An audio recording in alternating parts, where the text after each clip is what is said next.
ELS is a whole class teaching model because we want you as the teacher to be the person teaching all of your children. But we also know it's really important for children, especially those who are struggling to learn to read, to be with their peers, to hear other children doing it, which gives them access, but then also to do it themselves, which gives them the comprehension of the skill.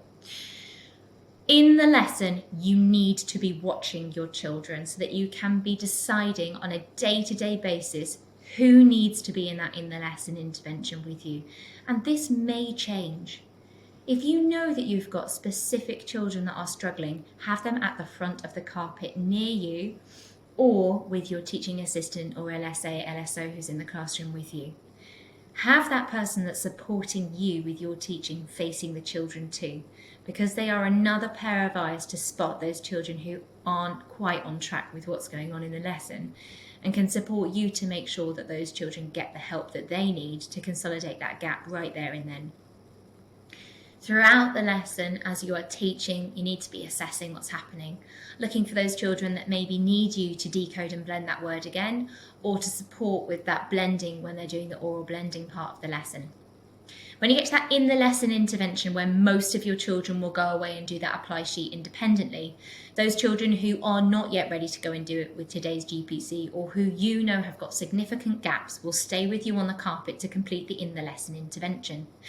What takes place in that part of the lesson is quite different to what's happened throughout the rest of the lesson. So it's really important that you use the spelling sequence and the children are able to build those words with you on the carpet, you modelling it first so that they can then be successful in doing it.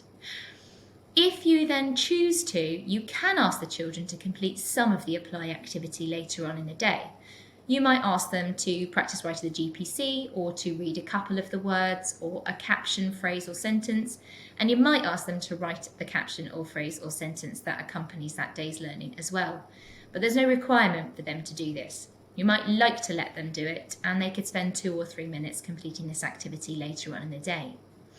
What the most important thing is that you know who those children are, you've sat them in a spot on the carpet where you or the other adult in the room can help you with them right there and then in the lesson, and that you're reacting to their needs on a daily basis, so that in the lesson intervention group, keep it fluid. Whoever needs to be there stays, and if they don't need to be there on that day, let them go and have a go at applying that independent understanding of their reading in that apply activity.